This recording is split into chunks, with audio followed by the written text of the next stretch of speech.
It's almost impossible to spend time in Orange County without wanting to be outdoors.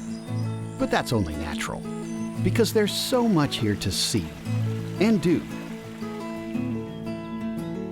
Hard to believe you're just off Franklin Street in Chapel Hill when you walk through Coker Arboretum on the UNC campus. Or take the kids to the North Carolina Botanical Garden, not far away. Walking through these grounds is like walking across the entire state. There's that much variety of plant life.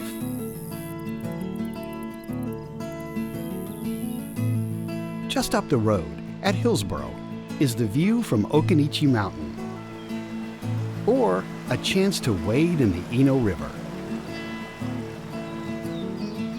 If you'd rather stay dry, there's always the Riverwalk. It's a new addition to North Carolina's 1,000-mile Mountains to the Sea Trail. This is Anderson Community Park in Carrboro. It's a beauty, but it's far from unique. Orange County has 40 others like this one, and there's something fun to do at all of them. So what are you waiting for? Go outside and enjoy Orange County. It's only natural that you should.